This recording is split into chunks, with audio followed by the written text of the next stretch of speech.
effective action to bring about systemic change in law enforcement, education, employment and income gap, the limited presence of Blacks in civic governance, and the culture of Jim Crow and white privilege. These are the issues and goals that the Black community in Montgomery County, Virginia have identified and have been taking action to resolve for nearly 10 years. Before we get going, we'll take care of some housekeeping. One of my colleagues, Lisa Garcia, who is also our timekeeper, will give us a quick orientation to Zoom platform that we're using. Lisa? Thank you, LaTanya. First, I want to welcome everybody to our Summer Summit for Dialogue on Race. We are so excited to have you here today. I just want to give a shout out to the panelists. They have put blood, sweat, and tears into this presentation, and practice, practice, practice. And even so, we're going to have some glitches. I saw in the chat somebody said, is LaTanya speaking to us all? Were you able to see her? Were you able to hear her? If not, please go ahead and put in the chat questions. We've got people monitoring that chat and they'll answer your questions. So I'm going to give you a little orientation to doing Zoom webinar. If you've never been on a Zoom webinar before, go to the bottom of your screen. There are several little icons there. You can click the one that says chat and it brings up a window. You can type questions in that window. You can say where you're from. You can give a shout out to a panelist, whatever you'd like to do to engage.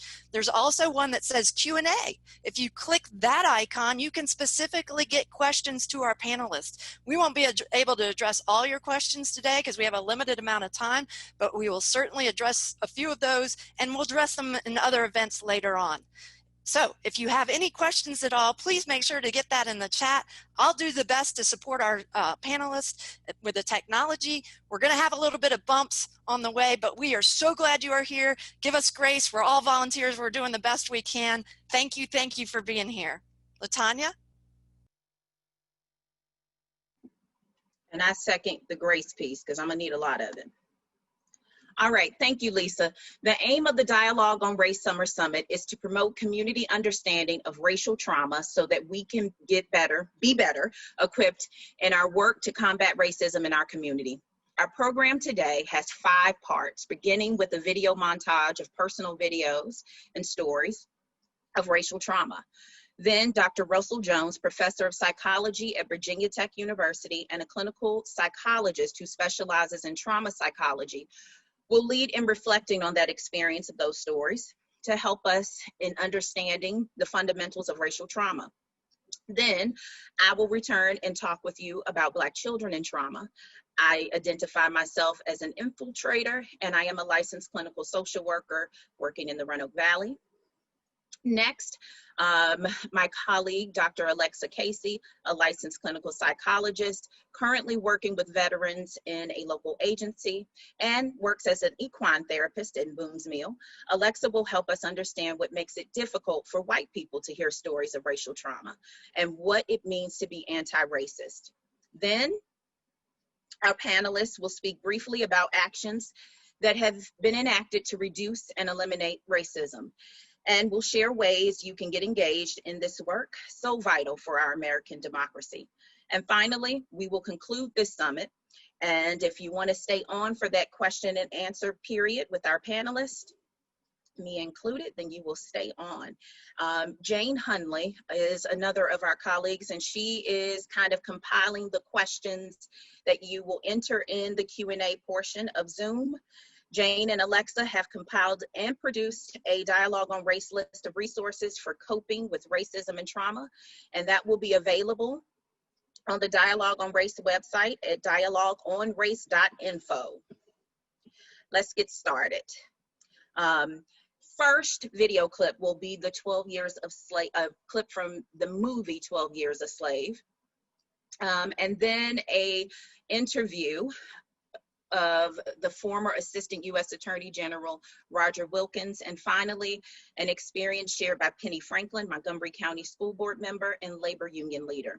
I caution you that the video, at least at the start, the clip from 12 Years a Slave, can be very disturbing and provocative. So I'm going to be your flight attendant for a moment here. You know where the bathrooms are, wherever you are. Hopefully you're in a comfortable place. You've got on comfortable pants. And if you are of age, have a glass of wine beside you, maybe some water. I want you to take care of yourself. If you find while watching the videos that maybe your body feels tense, maybe you're not even breathing, I'm going to ask that you take a breath, please. If you are into therapeutic breathing and taking in that breath through the nose and releasing it out through your mouth, so if you're into more controlled breathing, then do that. If that is not your thing, then find your normal pace of breathing. You might just sink into that comfortable seat that you're in. I'm going to ask that you also have maybe a pen and paper or something to jot down some notes, maybe the notepad in your phone, as you go through the video montage. I think the first video is about 3 minutes and some change, so I just want you to be prepared for that. All right, Lisa.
I used to be a runner in high school and college, and in my late 30s,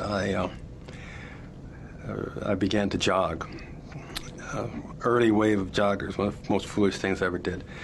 And I was jogging near my house in Washington. I was an assistant attorney general of the United States, the best friend of the attorney general of the United States, and I was jogging near my house.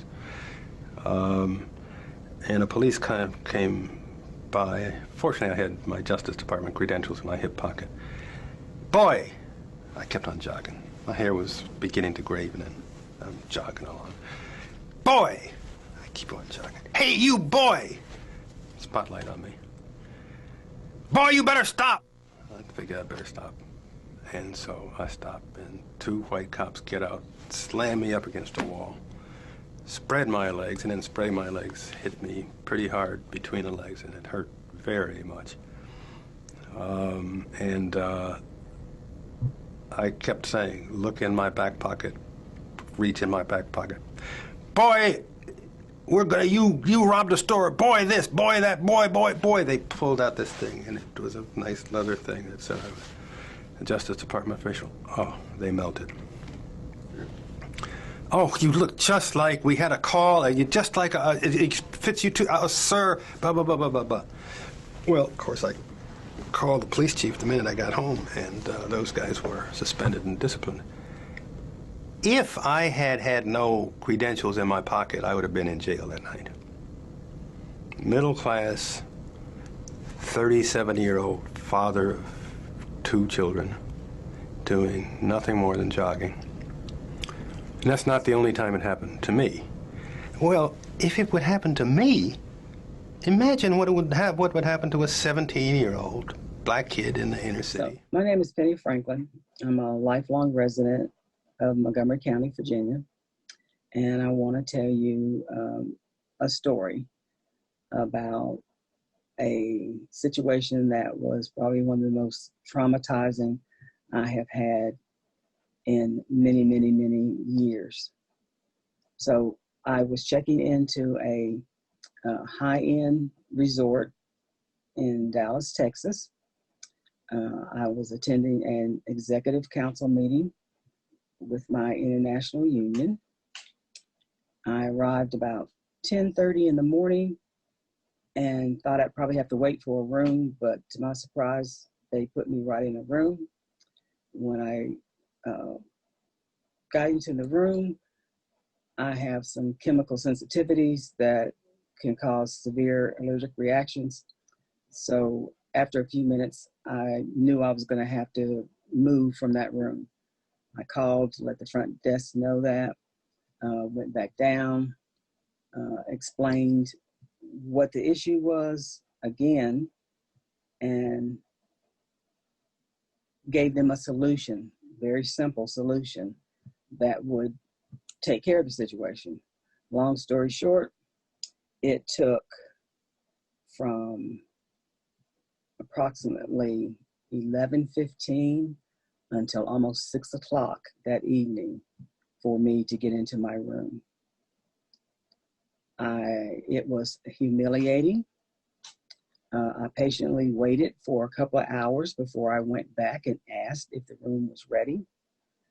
And then I was repeatedly told, we're working on it, we're working on it. There was an employee there in the very beginning who heard the conversation and advised her coworker that there was a floor in the hotel that was sort of hyperallergenic. During that time, every time the person would come back, they would have more people with them waiting for me as an angry Black woman to erupt, and then they would take their actions.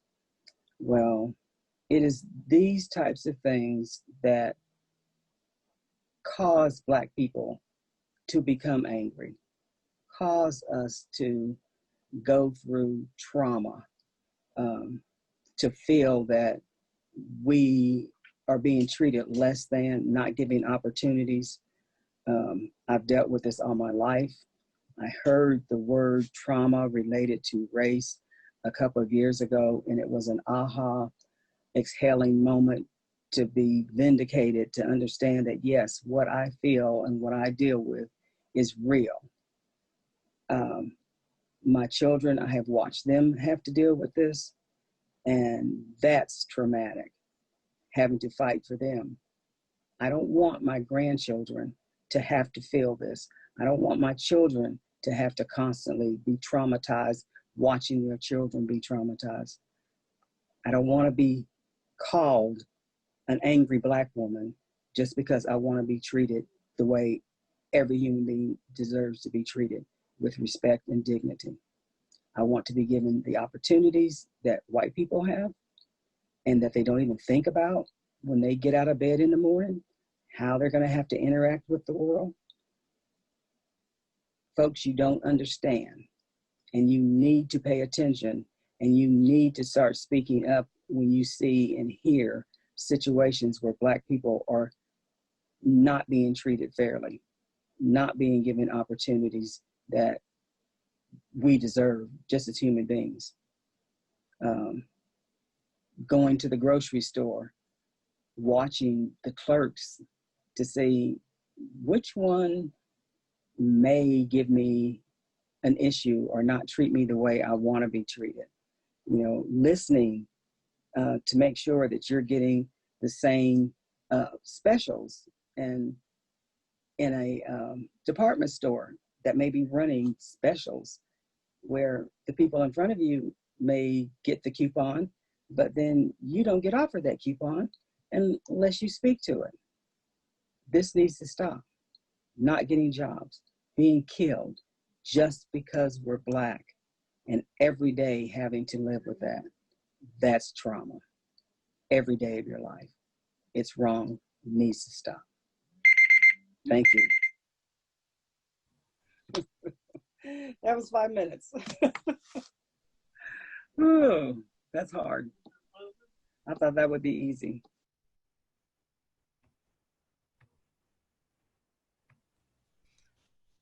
I know that a number of the images and sounds that you saw and heard were quite disturbing.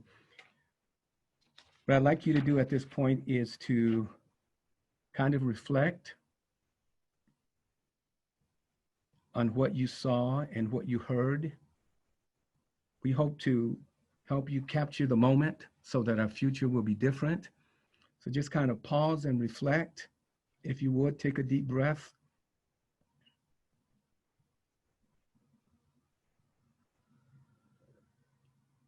Next. So I want you to ask yourself, what did you see? What did you hear?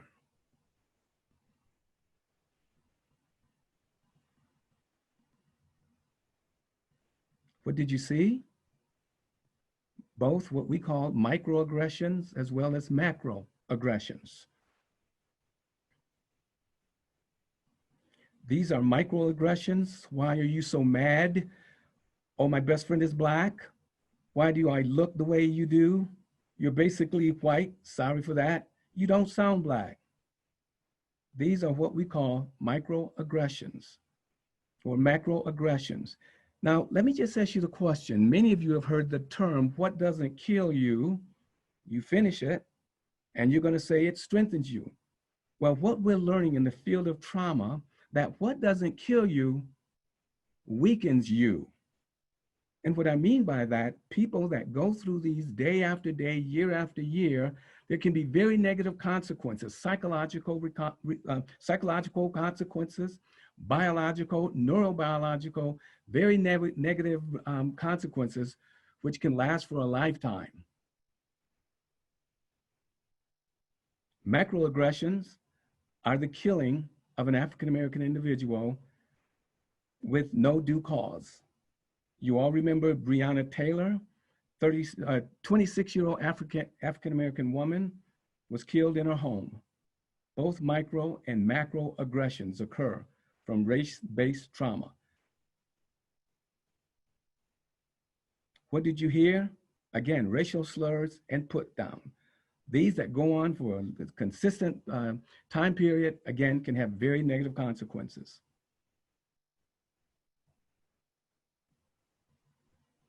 Now, I'd like you to engage in an exercise in terms of what emotions that you heard. What were your reactions to what actually took place? I'm going to give you about 3 minutes to bring those up, if you would. How you react physically and emotionally. You might be surprised at what took place.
Thank you. You can see that there are a range of physical and emotional reactions. As you look at this, there's anger, there's shame, there's fear, there's anxiety, a number of responses. What some people say, next, what some people say, they might deny it. They may be in disbelief, anger, as I said before. Individuals have said, I have never seen this before. If it does happen, it's infrequent, and that only happens in the Deep South. Feelings of guilt, shame, no big deal, no one was killed. I'm sure they will get over it.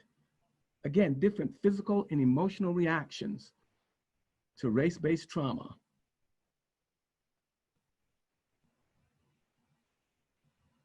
Next.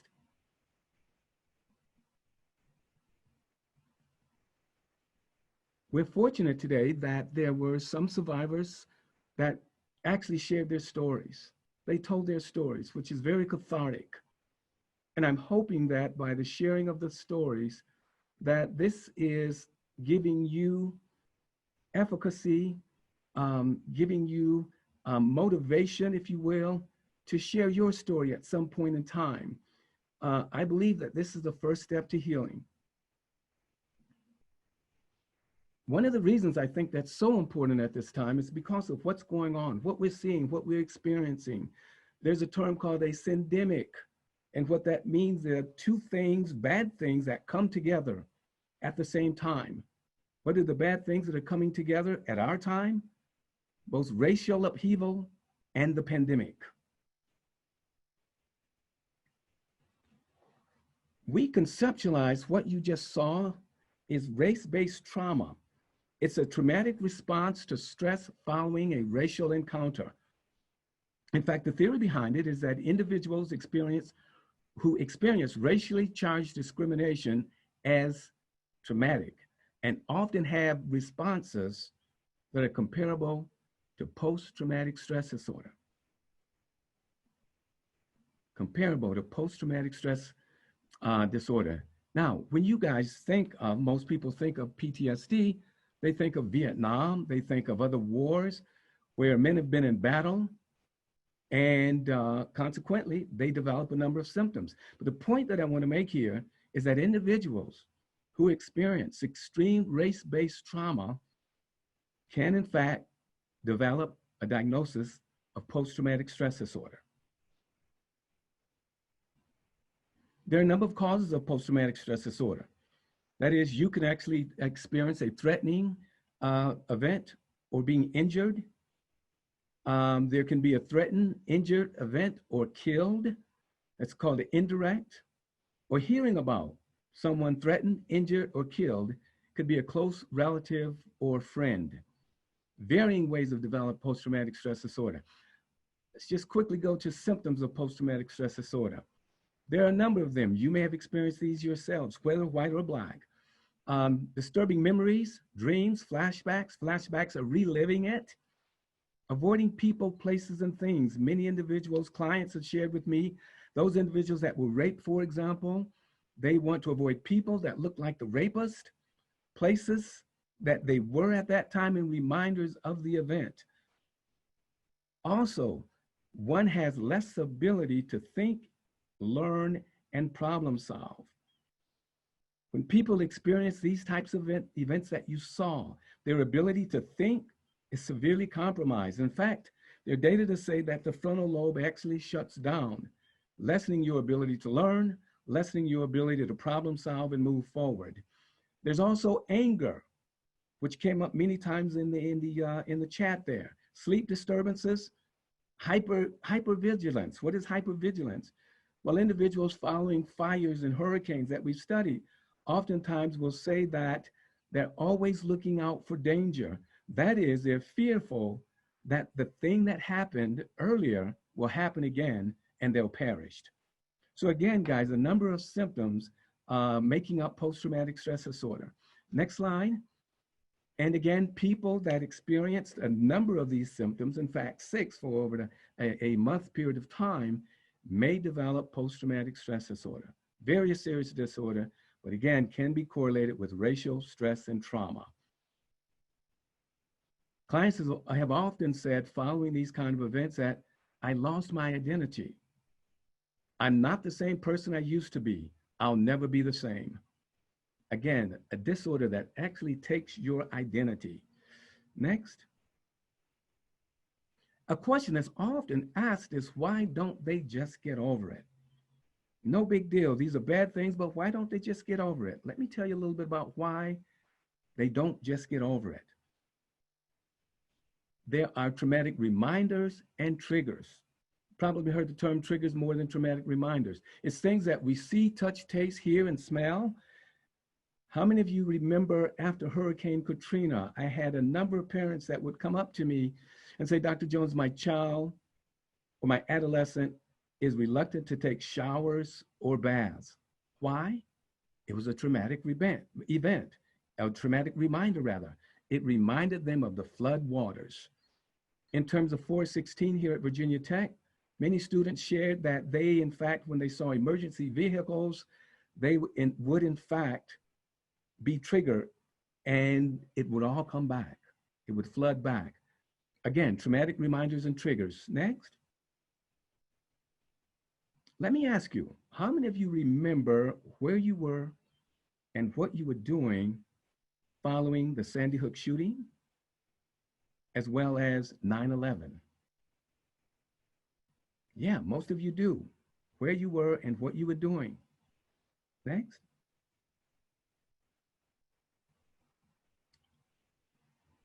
Now, why is that? Well, the brain, we're wired that way. The brain sees to it that we're wired that way, that we do indeed remember traumatic events. Now, we don't only remember traumatic events, we also remember good events.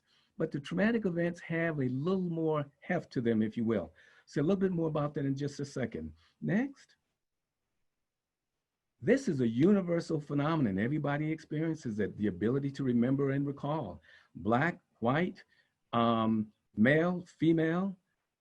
It happens to people around the world. So we're wired that way to remember these types of events. Now, take a moment with me, if you will, to just think about something. I'm going to ask you to do two things in just a minute. I'm going to ask you to think about perhaps the best day of your life and perhaps the worst day of your life. Now, if you're in a safe place, I'd like you to briefly close your eyes, and I'm going to ask you to think about each of these. So first of all, think of the best day of your life.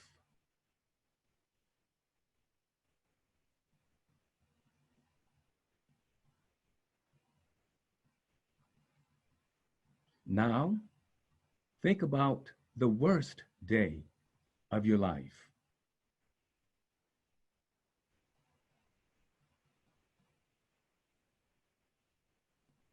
Now, did you notice a difference between the two, the best day and the worst day? The best day, you probably felt as if you were floating on air. Things couldn't be better. But how about the worst day? Typically, people who think of the worst day, they will experience a heaviness. It's weightier. It affects you biologically. It affects you physically, neurobiologically. You may feel depressed. You may feel that the wind is taken from you. You may feel muscle tension.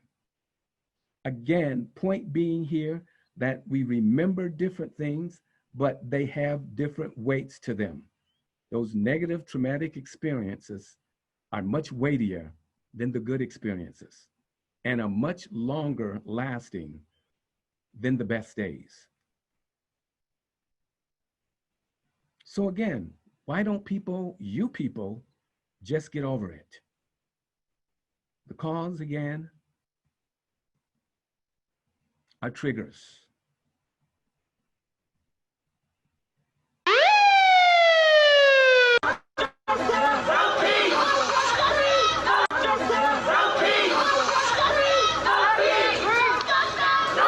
You will not replace us. You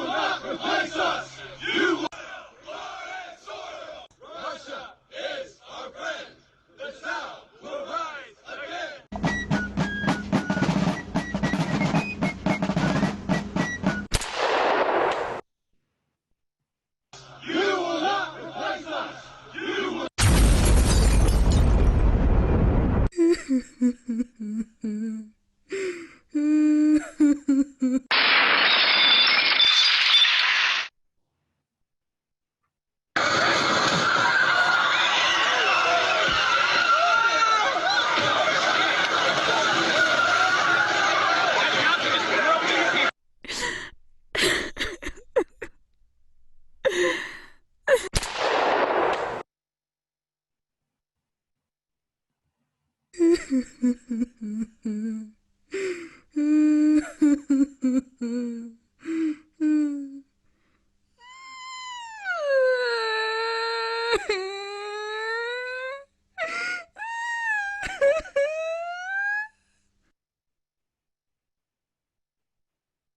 remember that one of the most powerful resources, or sources rather, of triggers is the media. That's why we tell young children not to watch the media, parents to not let their children watch the media, because again, it brings back up those bad feelings, those bad circumstances, those biological, psychological phenomenon that keep the traumatic event alive. What's important, the next step, is to tell your story. There's something cathartic about telling the story.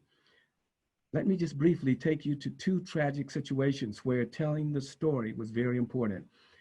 A number of you might remember the story of Emmett Till. He was a 14-year-old African-American adolescent who had gone to visit his cousins in Mississippi.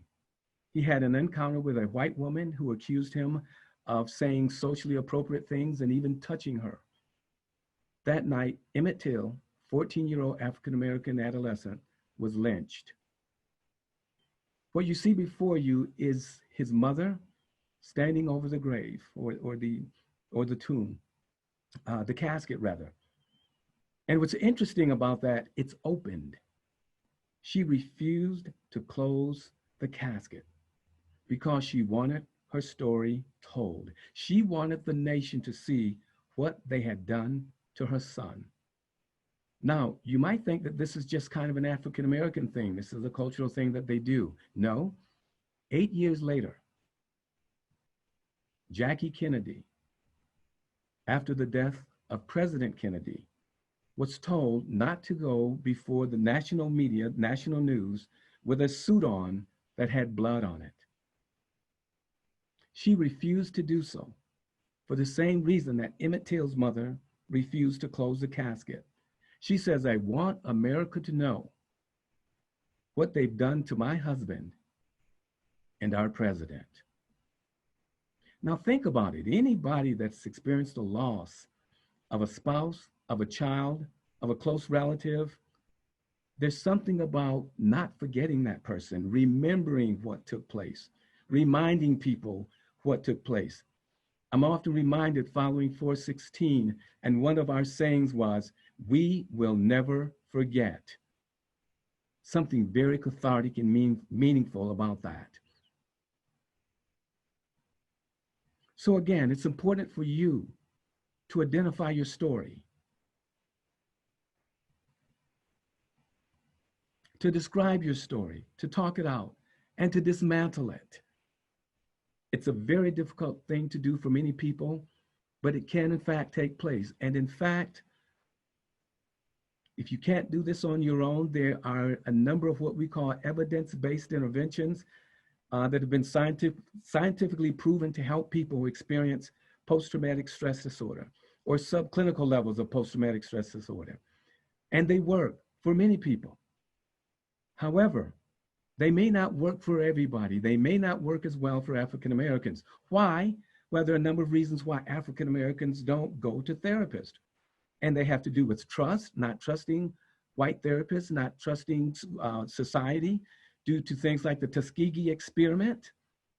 It could also be access, just not having the time and the financial wherewithal to pay to get to a therapist and someone to take care of the children.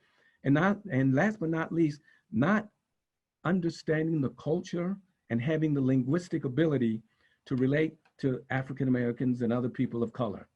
So what do you do in that situation? Next, please. Social support is often the #1 protective factor following a traumatic event. Flood, fire, we've seen it many, many times.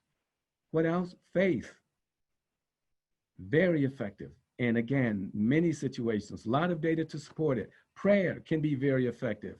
Forgiveness can be very effective. And in fact, if you look at the daily news here, one of the things that was discussed was the way that people in South Carolina, following the massacre, were able to forgive the shooter. We also were able to show some data, some initial data, that showed that students here at Virginia Tech who forgave the shooter were able to move forward in a number of dimensions. So again, forgiveness, very important. Dialogue, and last but not least, again, telling your story. Next. So a message to our white brothers and sisters is use your privilege to empower Blackness. And what do I mean by that? Using your privilege to empower Blackness is to help break down racist systems, policies, and practices. Things that you're aware of, things that you may have participated in. Use your privilege to break those systems down. And also commit to being anti-racist. That is, to fight these kind of situations whenever possible, to identify them, dismantle them, and help folk move forward. Next. I want to end here with Mr. Wilkins. And this is what he said, and I think this is very, very apropos for this time that we find ourselves in. And he said, we have no hope of solving our problems without harnessing the diversity, the energy, the creativity of all our people. I'm excited. I have hope for this moment that we're in. The racial trauma, the pandemic. I'm excited because so many people are coming together. So many people are getting it. So many people are being exposed to something that they've never been exposed before or didn't take note of it. The slide before was a slide of the students and many others here in Blacksburg engaging in peaceful protests, and not only here in Blacksburg, but all around the world. All around the world. I think this is a good time. I think it can be a better time as we move forward by coming together in unity, in peace, and hope. I hope we're capturing the moment, and I hope what's been shared and what will be shared will give us all steps for transforming the future. Thank you all very much.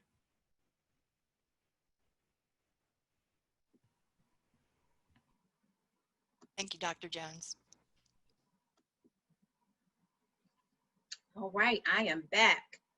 I'm going to share my screen. So again, remember that thing about grace. Don't forget that.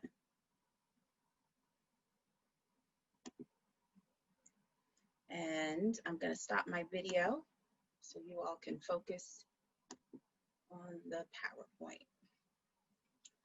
All right, and as I mentioned before, I'm LaTanya Bolden. My portion is focusing on Black children in trauma. I titled this portion From the Womb to the Tomb. Well, of course, I can't talk about children without talking about adults and or reflecting on adults. And I will list the impact of racial trauma from the beginning, even before birth, and the lasting effects that it has across a child's lifespan. So Dr. Jones kind of shared a definition of racial trauma. I'm sure there are multiple. This one is taken from Mental Health America. Racial trauma or race-based traumatic stress refers to mental and emotional injury caused by encounters of racial bias and ethnic discrimination, racism, hate, and crime. We got to talk about the beginning. And while the date may be debatable in terms of when were the first Africans brought to these shores, and I think what is debatable is that it may have been sooner rather than 1619, but that wasn't good either way, right? Okay, and so I want to talk about epigenetics. I want to talk about the impact on the biology of the children that you see in your schools, in your churches, in your community groups, in your neighborhood, and how might they be impacted. So this is the simplest definition I could find for epigenetics, and so hopefully you'll follow. It literally means above or on top of genetics. It refers to external modifications to the DNA that turns genes off and on. Epigenetic changes have been thought to attribute to certain individual vulnerabilities and can increase the propensity of mental illness, social and emotional development, including conditions such as depression and post-traumatic stress disorder, which Dr. Jones covered.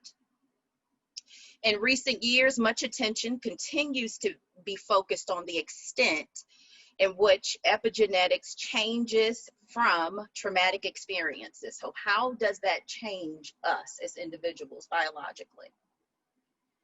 Most of the research on epigenetics has been focused on victims of the Holocaust and their descendants, children and grandchildren. So let's get into what are the barriers even before birth. So racism and exploitation of Black bodies is common practice in our yesterday and today. Study interviews of medical students in the early 2000s, and I think most recently I read a study from 2016, revealed that medical students believed Black patients to have tougher skin, to be able to endure severe pain for longer periods of time. One of many infamous exploiters of the Black bodies was J. Marion Sims, and some of his victims I will name: Lucy, Betsy, and Anarcha. And the latter, Miss Anarcha, endured at least 30 surgeries, and of course all without anesthesia. And there were many other enslaved women. And let's talk about the exploitation even after death. Let us not forget Henrietta Lacks. According to the CDC in 2017, Black women are 3 to 4 times more likely to die from pregnancy-related issues than white women, regardless of that individual Black woman's education or socioeconomic status. Black infants die twice the rate of white infants. So if we have one at home, it is indeed a miracle. And if we've survived delivery, it is indeed a miracle. All right. And cultural erasure and hair discrimination. So even in our great Commonwealth, just a few months ago, 6 months ago or so, in March, Virginia passed the Hair Discrimination Act, because it was literally a thing to wear your hair how it naturally grows out of your head. And so that brings us to the thought, or maybe not the thought, but the need for some education about cultural racism. And I am taking this from Dieta James. You will not see the definition on your slide. Cultural racism has several meanings. In the larger sense, it is the authority to create and define the culture in society. In America, the standards of art, beauty, and other forms of culture have historically been decided by straight, white Christian men. As a result, the dominant American culture often reflects the needs of that group while excluding or devaluing the contributions of people of color.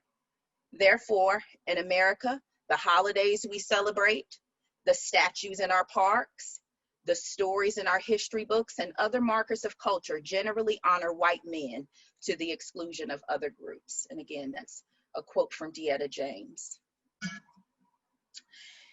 And again, while we're talking about the exploitation of bodies or the oppression of the body, I want to just bring to your awareness of 2 children in particular. There are many others, unfortunately, that have been murdered while just being them, just being children. So on your screen, you see Ayanna Jones, died at age 7. She was shot in the head by police officers that were raiding her home while she was asleep.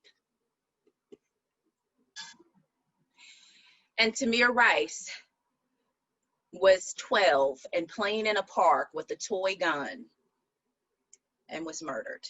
Again, both of these murders by police officers within several seconds of their arrival to Ayana's home and to the park where young Tamir Rice was playing. And there are many other racial inequities that affect Black children. So in 2017, the Federal Reserve reported that Black Americans have 1/10 of the net worth of white Americans. And Black women earn somewhere between 60 to 65 cents to every dollar a white man makes. And there is some information and research out there about how many extra months would a Black woman have to make to earn that dollar. Lower wages result in parental and family stress, shame, depression. Parents spend more time away from home, creates a lack of nurturance, attunement, and supervision of the child, as well as it limits access to food, shelter, clothing, healthcare, and other basic needs. And here's the question. Did you receive an education or an indoctrination? And this is a question for both white and Black. This is a question for our Latinx brothers and sisters, our Native brothers and sisters. Did you receive an education or an indoctrination? So in 2015, one of the leading distributors and maybe publishers of textbooks, McGraw-Hill, identified enslaved people as workers brought from Africa to the southern US. Now, while that was corrected, the questions are, why was it ever considered a way to frame chattel slavery? Were the educators teaching from that text not outraged? Consider, what are the benefits to erasing history? What's the cost to those that are erased? And any educators on the webinar joining us today, think about how our current educational system and curriculums, think about those, and what's the impact on how Black children see themselves? Do they see themselves? And this happens to be one of my favorite slides here. And that is reflection and representation. And this is taken from O Magazine, a photo essay. I think it's just a great juxtaposition of what a typical toy aisle in your local stores would look like, where majority of the dolls would be white and the young child standing in front may be Black or brown. And how, as a Black parent, we have to be very conscious of the decisions we make about the images that our children see, that are a reflection of their complexion or a reflection of their hair.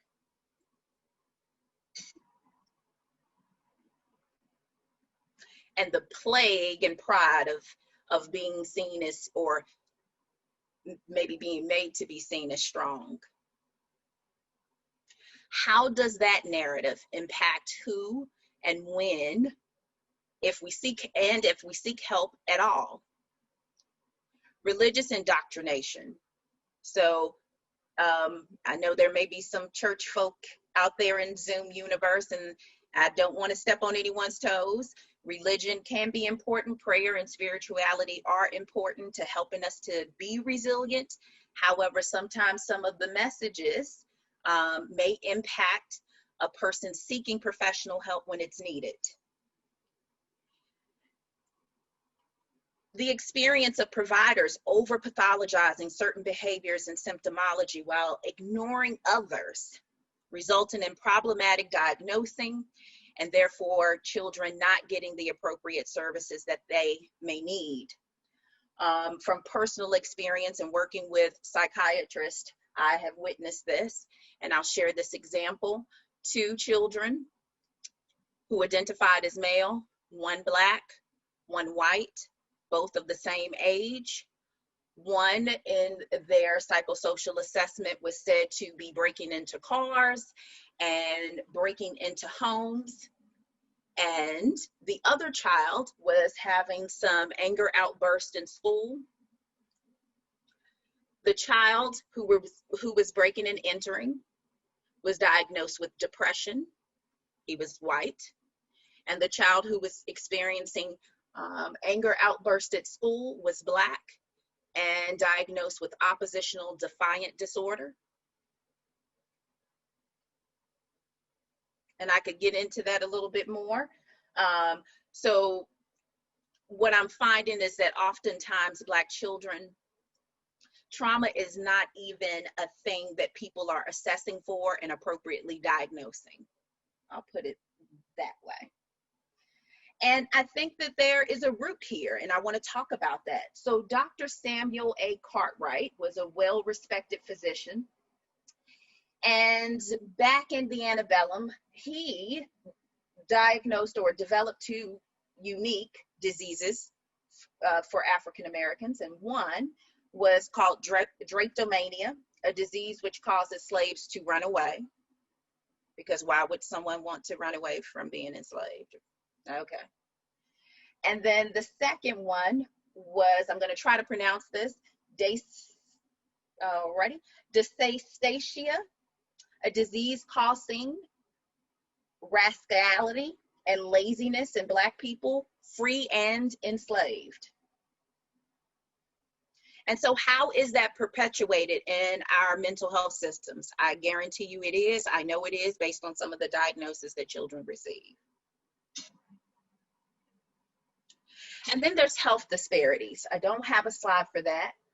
We all know the impact of food deserts and how those are disproportionately in communities of color, the rates of chronic disease, and the environmental factors in communities of color.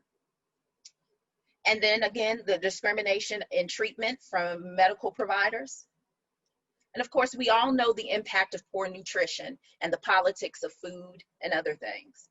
In fact, you could choose any of the areas I just covered that might be of interest to you, and then frame it with how does this affect African American people, and you have found your passion and your cause, and a way to utilize your privilege to empower others. So this next slide, I want to go ahead and preference and say, I am not diagnosing anyone today, and I don't advise you to do that either. So while I am going to be using some generalizations, I don't want you to go out and then see the little Black boy that's playing on the corner and assume something about who he is. Let me be very clear. So I want to call your attention to and your consideration of the inner workings of a person, you included. And how do you respond when you are under stress? What is kind of automatic to you? And then I'm going to ask, wherever you are, hopefully you're comfortable, and hopefully for sure you are safe. And I want for you, if you can, close your eyes or not close your eyes, but imagine, everybody has a favorite movie scene that takes place in New York, and there are cabs honking their horns and people yelling and screaming and lots of action on that street. And think about that, those sounds that you might hear. And for a moment, I just want you to imagine that that might be the internal workings of a child who tends to externalize. That means show how they feel on the outside. So for instance, thinking about anger, that child might be more aggressive than other children. Maybe they can't sit still. And maybe they seem to demonstrate, or what might be perceived as, an unwillingness to follow directions. And now I want you to change your scene for a moment and imagine yourself in a closet. Imagine the worst horror movie you've ever seen. And there's always a character that's locked in a closet, locked in a car, and the horror character is moving towards them. And we know that music that's typically played at that time. And imagine that maybe that child, imagine a child that maybe internalizes, and that is what they hear or can see. That's the way they are experiencing the world. And that child might be a little more nervous, appear very sad maybe, or withdrawn.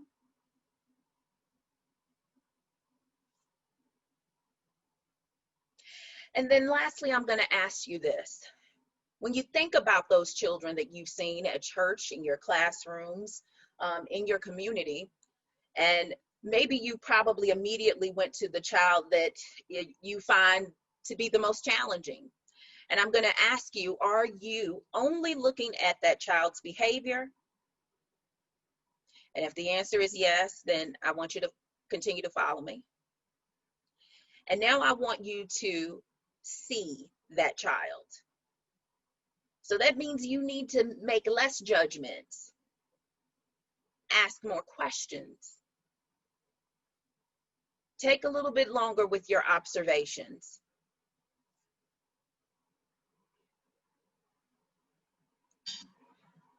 And the last part of my part of the presentation, Penny asked for me to say something or speak to the talk. And most of you have probably heard of that. And if you haven't, it is really a discussion about survival that most Black and African American parents will have with their children.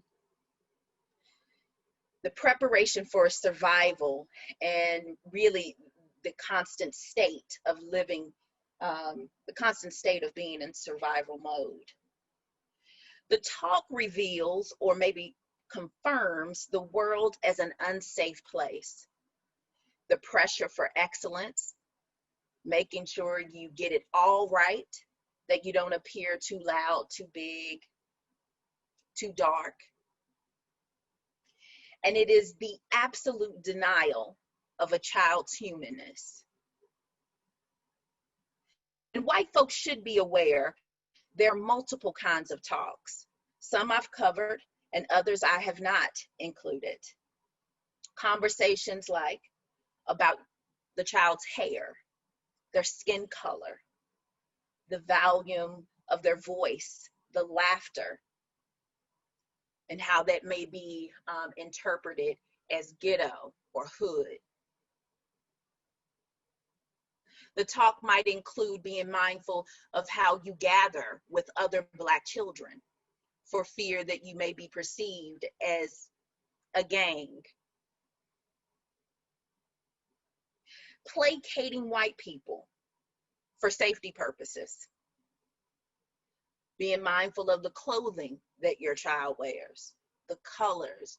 Don't wear a hood in the store. Don't wear your hat to the back. Your hoops shouldn't be too big. Your color shouldn't be so loud or bright. And providing supplemental education on history because it isn't documented in our textbooks. Interactions with law enforcement, etc. The list could go on. We could do a whole panel on that. And then how does this constant state of survival show up in children? Well, I think there is an experience of grief and loss, not only for the children, but also for parents of Black children. The fact that we have to witness our children awakening to the world not being safe.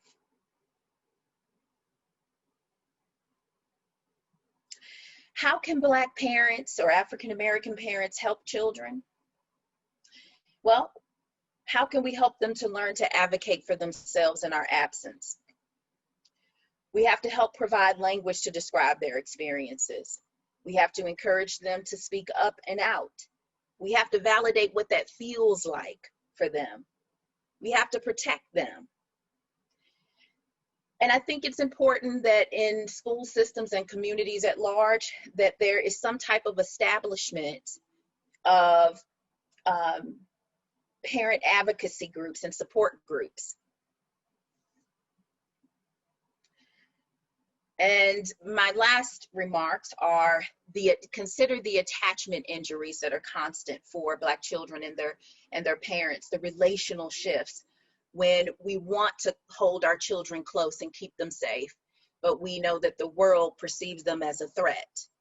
And no one provides a better description of that than Dr. Joy DeGruy, and she coined the term post-traumatic slave syndrome. And I'm gonna play a quick video for you. It is about 3 minutes long.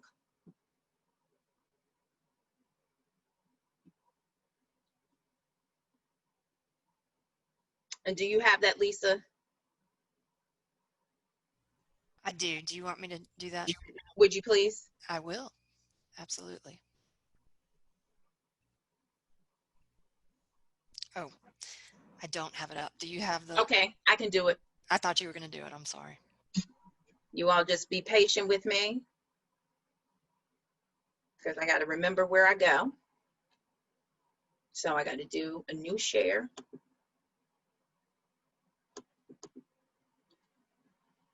And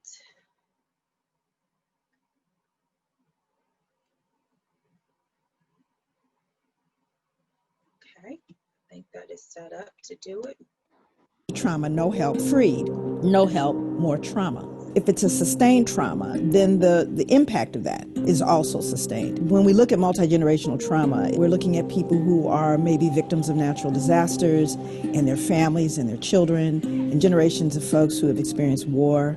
And we know that there are residual mental, emotional, traumatic impact. And what I did was I started to look at the African American experience, starting with slavery, as a real clear, long enduring trauma. I started to see that there were clear connections between that survival behavior and contemporary living in African American experience. I started to see common behaviors that I took for granted as, well, cultural. There's adaptive behaviors, survival behaviors. Well, what are they? Let's just say 2019, you have a Black mother and a white mother. The sons go to school together. They find themselves at a meeting. The Black mother leans over to the white mother and says, I just wanted to mention to you that I noticed that your son is really doing quite well. And the white mother's response is, oh, thank you. She begins to go on and on about he won the science fair, his uncle's an astronaut. She's just oozing. She realizes the Black mother's son is actually excelling her son. And she says, well, wait a minute. Your son's the one that's really coming along. And the Black mother responds, oh my God, he's a handful, but oh, he just works my nerves. Now, when I'm working with African American people, it doesn't matter what the audience is. It doesn't matter what class. If I were to ask, is she very proud while she's saying those denigrating things? And everybody laughs and goes, of course, there's a secret. Because everybody Black knows that even though the Black mother is going, oh my God, she's really proud. So now let's roll that scene back 300 years. And let's say this Black mother is working in the fields and a white slave owner comes through and says, wow, that boy is really coming along. What is she gonna say? No, he's not. He's stupid. He's shiftless. He can't work. Because I don't want you to sell him. So I denigrate them to protect them. That is called appropriate adaptation when living in a hostile environment. The little white boy, say Timmy, he feels really comfortable and happy about what his mom just said about him. And Trey looks at his mom and wonders, why can't you be proud of him? Because he doesn't understand the secret yet. And by the time he learns the secret, he will have already been injured by it. Post-traumatic slave syndrome. Right. I am gonna screen share my PowerPoint again here. Folks can hear me? We can hear you, and All your right. screen is not in full screen mode. If you could. Oh, righty, thank you. Thank you. Oh, well, here we go. Fast forward. That is okay. There we go. All right, folks. Well, that concludes my portion. But before I say that, I shouldn't have said that. I want to make sure that I say a little something about that video. That is not for folks to go out and interpret that that is how all African-American parents are with their children. I hope I was heard loud and clear out in Zoom universe. Okay. And you have my contact information below. And thank you very much. Thank you, LaTanya.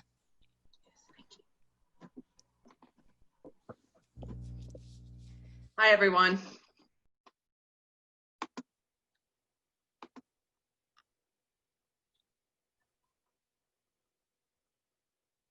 Yes.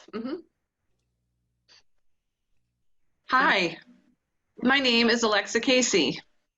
I'm here today to talk about the dynamics of how whites can play a constructive role in addressing the problems of racial trauma. My goal is to propose different ways for white people to think about racism and the positive impact that they can have today. Let's begin with Black Lives Matter. Please take a few minutes to consider your own reactions to Black Lives Matter. Share your impressions about the name, what they do, and how you feel about what is happening. Keep those thoughts and ideas for yourself. We'll come back to it later. What does racism look like? What are some thoughts you are having about racial trauma? I am confident that most of us on this webinar have very similar views about racism. We find the idea of racial superiority to be reprehensible. We are angered by white people who openly denigrate people of color, and we are shocked and discouraged by what happened in Charlottesville. The inhumane treatment of immigrants and children put in cages, as well as the brutal death of George Floyd by the police, has now sent millions of white people to protest along with blacks in the streets. The orange-haired man in office is yet another testament to how ingrained our racism is and has been. I think it's safe to say that many of us here are quite appalled at the clear racist behaviors running rampant in our country today. Most of us would agree with the following. I am not a racist. I believe that all people are equal. I do not believe that race determines whether a person has more or less worth. On a conscious level, we are clearly in support of equality among the races and believe everyone is created equal. As whites, many of us identify as being on the right side of this issue. We are in support of equal rights for blacks, for women, for those of a different sexual orientation, and so forth. We have no doubts that everyone was created equal and are comfortable speaking up when clear violations have occurred. Many of us are not happy with our current state of the world. It appears that the current civil rights movement may prove as a catalyst to even greater changes in our institutions that has potential to make a real difference in Black lives and other people of color. We shall see. Now, before I move on, I want to discuss self-deception. To begin, most of us are programmed to have a positive image of ourselves. While we may have had a critical parent in our childhood, we still aim to see ourselves as caring, thoughtful, and knowing. We establish belief systems that often reinforce our sense of self. These belief systems often make it difficult to view anything that might tarnish our more positive view of ourselves or bring to question our skills and abilities. Sometimes good people do bad things, and it's difficult to explore that darker side. Research has shown that seeing ourselves in the most positive terms is adaptive and actually elevates our social status. Because of our own self-bias, information presented to us that might cast us in a negative light will most likely be rejected, often automatically. Our aim, often unconscious, is to bolster our own sense of self. We will continue to find proof to reinforce our positive self-image, also referred to as a confirmation bias. At the same time, we will deny or ignore any evidence that would suggest that we aren't capable or intelligent or willing to do the right thing in a difficult time. Overall, it can be very difficult to view ourselves in a negative light. This bias often leads to self-deception, which in my opinion gets in the way of white people truly understanding what it means to be Black in America. To begin, we may tell ourselves the following: I have many Black friends. I'm colorblind. I don't see color. I belong to the NAACP and support them financially. I've attended many Black Lives Matter protests. All of these ideas reinforce our positive image of ourselves as being on the right side of race relations, but they do little to help us understand what is happening and how to approach the problems of institutional and systematic racism in America.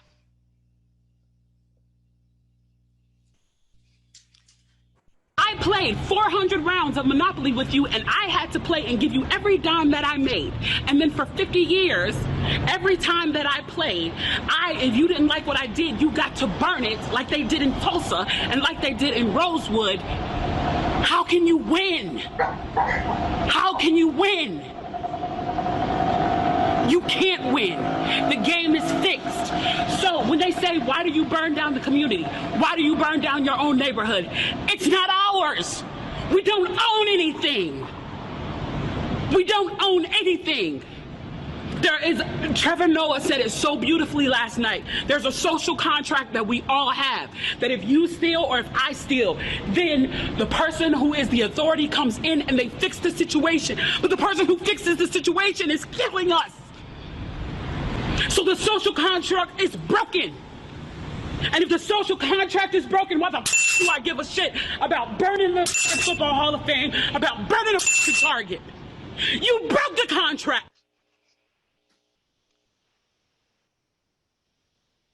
What I'm going to share is a bit trickier to hear.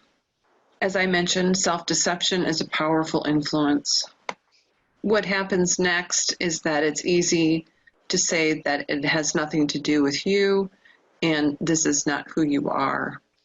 Please keep that in mind, and I'm asking you to hang in there with me without shutting down.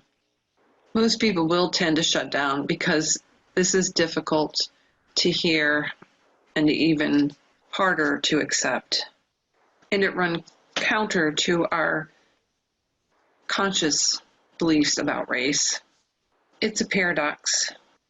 We can look at historical examples where George Mason, who authored the Virginia Bill of Rights, and refused to sign the Constitution because it did not free slaves. Even Benjamin Franklin, an ardent spokesperson against slavery, had slaves. So here are some issues that have to be explored further and can be rather difficult. These issues we are facing today are not new.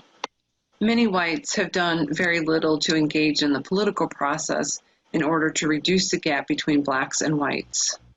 Social scientists have grappled with how the vast majority of white Americans are committed to the principle of racial equality while simultaneously rejecting policies that would close the gap. In other words, white people aren't doing enough to help blacks and actively rejecting policies that could help blacks. Consider that over 50% of Trump supporters believe that blacks are more violent and criminal than whites, but around 30% of the Hillary supporters believe the same. 40% of Trump supporters believe that black people are lazier than whites, and over 25% of Hillary supporters have believed the same. It's clear that white Democrats also hold racist views too. Liberal and progressive whites may express very strong sentimentality, but at the same time do nothing to help move policy that would reduce inequality between blacks and whites. Feeling angry without action isn't helpful. On a more personal level, whites won't confront others who show a lack of respect for blacks or other people of color. They often look the other way when people share off-color or racist jokes. Staying out of conflict or being quiet doesn't support blacks. Or maybe your white daughter calls you from college and shares that she is dating a black guy. You worry more about that relationship than you did last year when she was dating a white guy. And you tell yourself that you're worried about how others will treat the new couple. You're okay with blacks as long as they don't become part of your own family. As a white person, you are discouraged about the racial inequality, and you tell yourself you don't have much control and you really can't do anything about it, so you do nothing about it. You find justification for not taking action because it seems too overwhelming. So you vent over coffee, but you stop there and feel like you're doing something important. But guess what? You're not. The area that is much more difficult to work through are the unconscious beliefs that we have about race and that we have had from our conditioning, from our own upbringing. We learn from our families, our communities, how to think about blacks and whites. And while we may believe very differently than our own families taught us, our conditioning is still with us. And these unconscious beliefs continue to influence us and the choices that we make.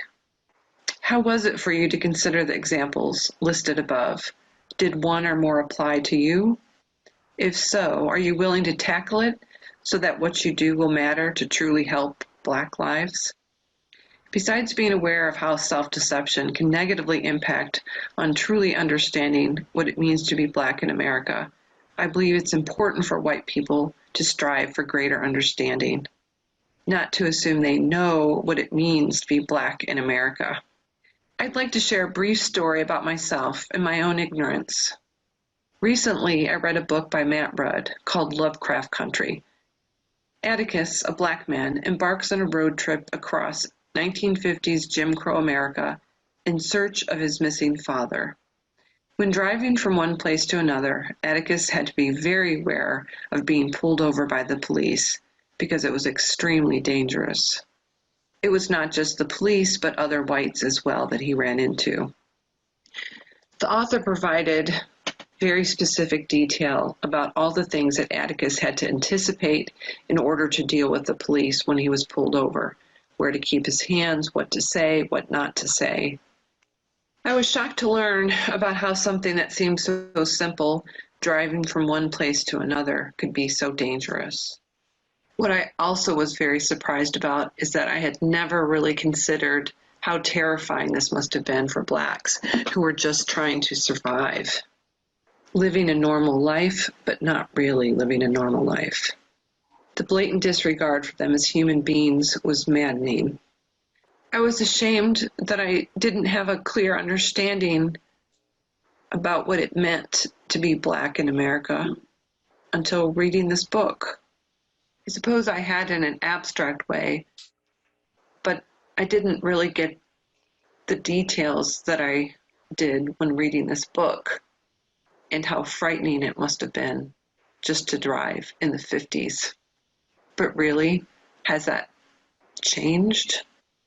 In reading this book, I understood that I knew very little about racial trauma, and I had a lot to learn. Another difference is that I was reading a story at my leisure, but I realized it's real life for Blacks who have to deal with these threats on a daily basis. While it is fiction, Matt Rudd clearly highlighted truth about being Black in America during Jim Crow, and it made me realize how much more Blacks have to think about, plan for, and manage. This, on top of all of the other inequity they are dealing with in our system. Blacks have to act in order to ensure that whites are comfortable. Some of the unwritten rules might include don't get too angry, don't act too smart, be agreeable, smile, etc. Even our two-term Black president had to work hard to appear unthreatening, loyal, and generally happy with a limitless capacity to forgive. As a white person, we don't have to worry about the same things that Blacks have to worry about. Here are just some examples. Being wrongly accused for murder and going to jail without representation, being refused for a mortgage, being refused for service from a store, being ridiculed for being a different race, being told that they're less intelligent. All of these are completely invisible to white people, and not knowing that it exists is part of the problem. Without the knowledge, it makes it difficult to truly understand what it's like to be Black in America. At times, there are things that we might say to ourselves that prevents greater understanding. For example, it doesn't help to say, my other Black friend is fine with this. Why do Blacks use the N-word and I can't? We had a Black president, it's all good now, right? These statements again reinforce our image of ourselves and prevent us from true understanding. In my opinion, it's not enough to be on the right side of the issue. We need to understand, listen to the problems, and recognize that while we are equal, we do not have an equal playing field. As whites, we do not understand the rules in the same way because they do not apply to us. We do not have to think ahead and plan in the same ways. For example, we don't have to talk with our children about how to handle racism. It can be a choice for whites, but not for blacks. But along with understanding and truly listening, we need to act and do things which support equality and work to make lives for blacks better than they are. We must be active participants in creating social justice for blacks, not just have the correct position on race equality. It takes time and a willingness to be uncomfortable. I hope you felt a little uncomfortable today. If you did, that is a good sign. It is the right beginning. Here are some steps to address our unconscious beliefs and begin to truly deal with aspects of race. First of all, be willing to see it. Work beyond the ideas you have about race. Be willing to explore your own background and conditioning. Be willing to ask yourself the following questions. What did you learn about race growing up, and from whom? Were there conflicting messages from different cultural subgroups or individuals in your life? What did you do with that information? How did it shape you? Do you believe people of color when they describe experiences of discrimination? Teach yourself more about race. Listen, ask questions. Don't shut down if the information is difficult to hear. Act. Do something different. Be an anti-racist. Dr. Jones referred to it in his presentation. There's a good list. Go through that list. Now let's go back to what I originally asked you to do. Look at what you said about Black Lives Matter. When I first heard the name, I thought that a different name would work better. The retort of all lives matter seemed too easy. However, considering the real-life experiences blacks go through, the inequity in the system, the blatant racism by exclusion, and being treated less than, and all the racial trauma we spoke about today, illustrate how Black lives don't matter. And then I realized that Black Lives Matter is the perfect name. And it makes complete sense to me now. I hear it now as a positive message to remind us that together we can work to make Black lives matter. As whites, we must work together with blacks and be willing to use our privilege to make Black lives better. It's not enough just to be on the right side. We all need to be as angry about these policies that cause inequities for blacks as if they were happening to us. We need to be in it together. Action is needed, not just understanding. Once we have created policies and institutions that generate genuine equality and help Black lives matter, we can dispense of the group completely because we have accomplished our goal to ensure that Black lives matter in the United States. We have a lot of work to do. Are you ready to help us? Thank you for being here today. We're coming to the end. The knowledge and understanding about racism must give rise to action for change. In this part of the program, Penny will share a few examples of work that has been done and what you can do to take action to get engaged in combating racism. Penny? I want to thank everyone for being here with us today. I want you to understand that dialogue on race is not about sitting around and just talking. It's about taking action. We talked about this in the beginning in 2013 when we introduced the issues that the African American community in Montgomery County said are important to us that need to change around law enforcement.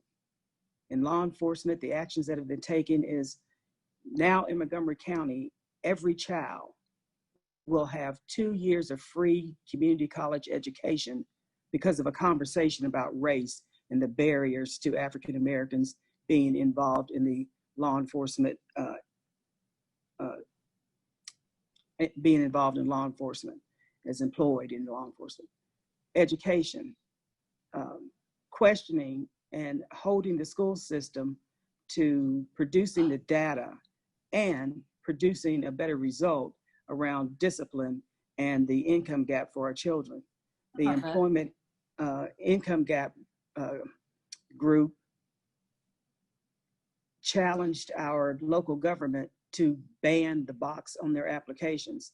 So now in all 3 jurisdictions, the county, Christiansburg and Blacksburg, the question, have you committed a felon, is no longer on their applications. We're running short on time, but I want to tell you about a couple of other events that are coming up. We're using this tool to talk to you about racial trauma as a tool to help you understand why you have to act, why you have to be engaged. So in September, our law enforcement issue group will be holding a webinar talking about racial trauma and the impact there. In October, our education group will be holding a webinar talking about racial trauma and the impact in our educational system and how we have to bring about change. I want to thank all the folks who have been engaged in this. It has been many, many hours. Our panelists have worked so hard, and their message has just been absolutely on target. So if you watched it and you have friends that haven't, show them, tell them how to find the recording and watch this message and to be engaged. We need everyone to step up and take their role in this. No longer, like I said, I don't want to see my grandchildren have to go through what my mother went through, what I have gone through, my children. I don't want my children to have to be there.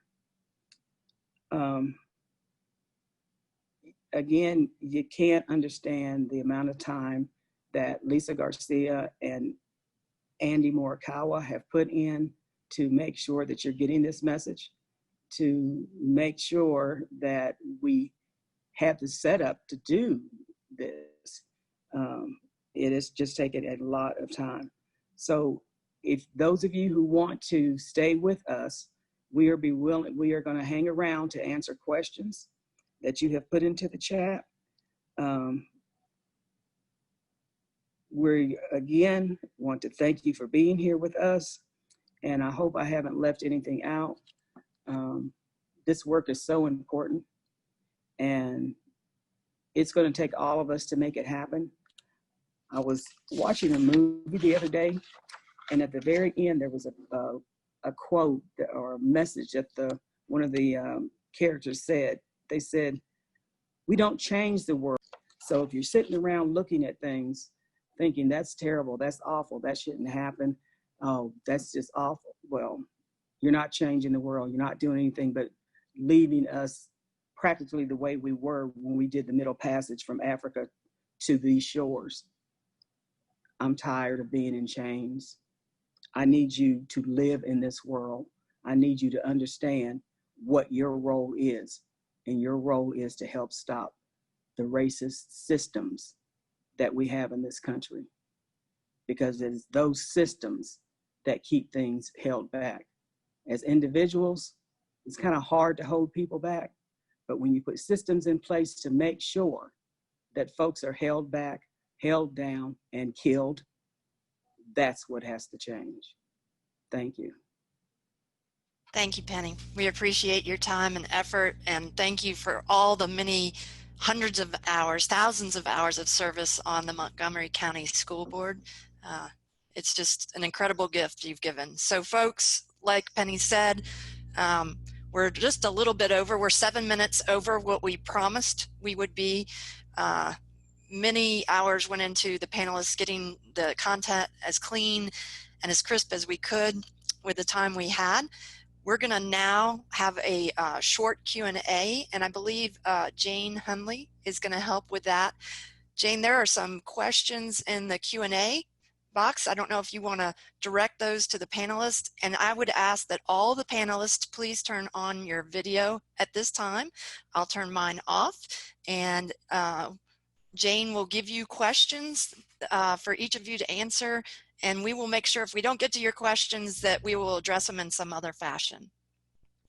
Yes, I've been going through some of these, and again, I want to say, along with everyone else, most of the comments have been, thank you so much, panelists, for all your hard work and what you've shared. It's important.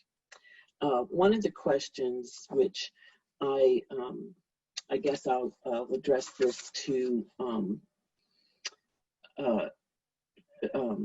Russell, since you brought this up to start with, but any of the panelists can respond. There was a question about the recommendation that we find forgiveness. And this person was asking, does asking Blacks to forgive yet again in some ways contribute to the racial trauma? Well, that's a very good question. And I guess I could answer it a couple of different ways. I think forgiveness, personally, under any condition, can be very helpful. You know, as I said before, there's a lot of data to support that. I think if the person's intent is genuine, they may not have the full understanding of what they're asking to be forgiven for.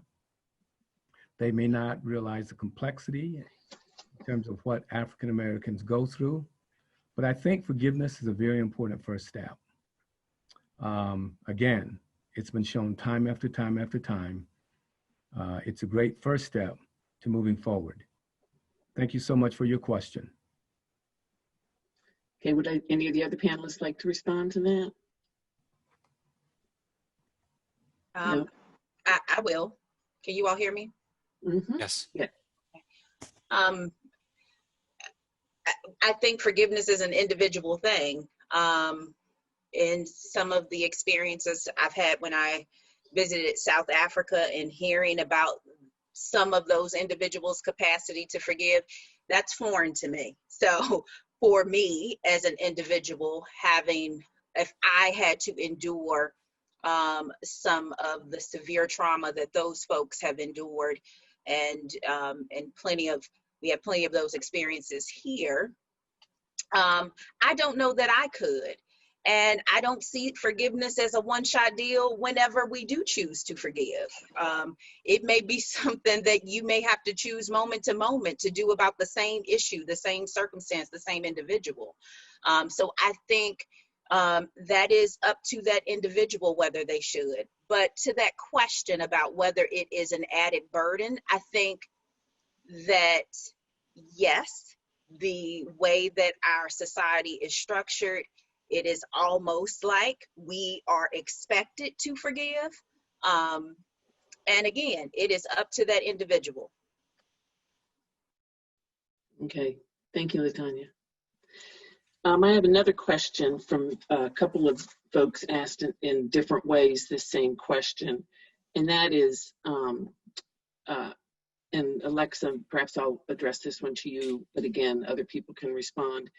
There's some folks said that there's a fear amongst whites that even with well-intentioned attempts to be helpful, there is this perception and sometimes this labeling as trying to be a white hero, or what's called getting your allied cookies, and that it's an uncomfortable accusation or depiction for whites to know when is it really helpful and when is what they're doing somehow offensive.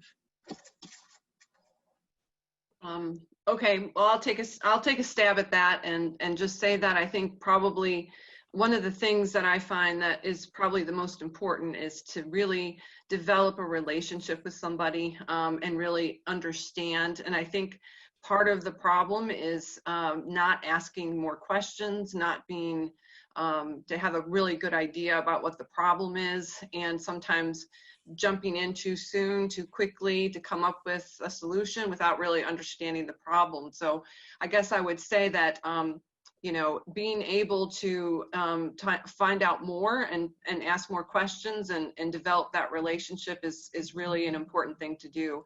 And I don't think that, you know, you want to be too afraid to do that.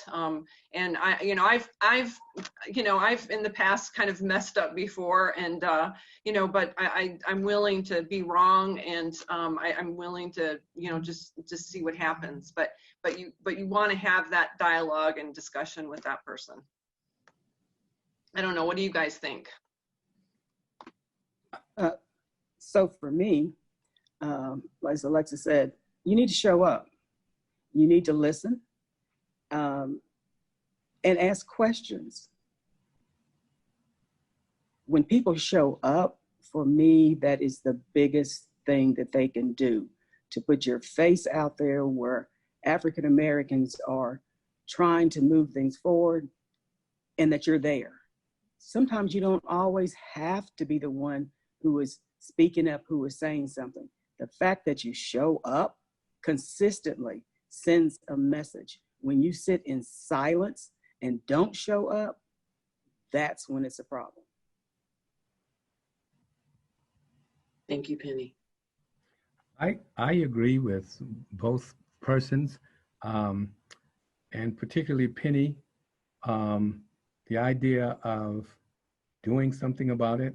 I think asking forgiveness and being sympathetic and even empathetic is very important. But I think the next step is behavior, actions to bring about change in policy and many other phenomena here in our society.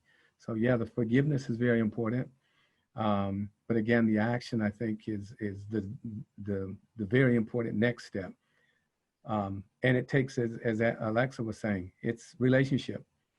Better relationships that you have with individuals, I think the more likely they are to respond to you in a sympathetic fashion and more believable, from which action will follow.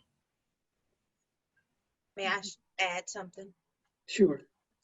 And I'm going to make a generalization here. So I told y'all not to, but I'm going to. And that is that I think white America in general, that is this is my opinion, lack introspection. And I think before you can do any of these other steps, you really need to find out, why are you afraid? Where does that come from? And really get clear about that and acknowledge that, but be very specific about that fear or those fears. And yes, it is important to build relationships with other people, and it's important to ask them whether they want to share that burden with you of educating you. And by those other people, I'm talking about the Black people. Excellent point. Thank you, LaTonya. Okay. That's a really good point. I think the difficulty in really engaging more in this is that it's really a lot more difficult than we want to realize and recognize. I think it's really, I think it relies a lot on whites to understand a lot more than they do. And I think that it just takes time. There's not, it's, you know, when I was trying to put this together, there's no easy, like 5-step way to go ahead and make this happen. It's a process, and but you have to begin it, and you have to think. I think generally people have to think a little bit deeper about these issues. They're just, you know, we are kind of all fall on different stereotypes and bias and just our own kind of initial reactions. And you just have to go deeper. I mean, and it takes time, really. So, but you got to start. And the book that we both kind of referenced, but we didn't really get into it, but Kendi's book on how to be an anti-racist, it's a really wonderful book. And there's a lot in it, and it takes, you know, it's going to take some time to kind of go through all that, but it's worth it. And it'll help us be more informed about how we make our next steps. Thank you, Alexa. Penny, did you want to say something? Yeah, so, you know, I've been telling people for a few years, I'm tired of being uncomfortable. So if what I do and say makes you uncomfortable, good. Let's talk about it and see how we move things forward. But I'm also tired of folks feeling they need to have a safe space. They need to be have folks to fall back on. Because as African Americans, when we walk out of our doors, and sometimes not even inside our doors of our homes, we're not safe. So waiting for it to be safe to say something or do something because it may be perceived as not quite right, you can't do it. We are dying. We are not being educated. We are not being allowed to live where we want to live. There's so many aspects of what is happening and what has happened in this country because people want to be safe. I'm not safe. You've got to change that. I can't. You've got to change that. Thank you, Penny. Do we have time for one more question? We're going to keep going, I guess, if people need to I think leave. we got time for one more question, Jane, and we need to acknowledge that we got many questions in the chat, and we got 12 questions in the Q&A. We don't have time for all of that today because we want to make sure to go ahead and close out the session, but how about we do one more question, folks? We're recording, and we will make the recording available, and we'll try to address the other questions in other means. Okay, there are a number of questions, so I apologize if I don't get to yours, but let me answer. Several of them had to do with what are the books recommended and how can people see this program again or share it, and that will all be on the Dialogue on Race website, hopefully within the next 24 hours or so. Be patient. So there are a number of resources, those of you that want to understand internalized racism and what people can do to learn, change, grow. So this one, actually, LaTanya, is probably more for you, but I think any of you can answer this as well. One question had to do with the talk. And one individual asked, what percentage of parents, and I assume they mean Black parents, have to give this talk that could very well denigrate their children, but in the name of protection? I mean, I don't think I can give that number because I don't have access to all the Black people, but most of the Black people I know, my parents gave me the talk or the talks. I am giving my daughter the talks. So I can only speak from my corner of this nation. And I would say all of the Black people I know that I encounter, that I have real relationships with, I know to be doing that. Anyone else want to add to that? Yeah, I would agree. It's protecting your children. And unfortunately, folks who don't understand that they need to have those talks, sometimes they happen too late when there is an issue and your child doesn't know how to handle it.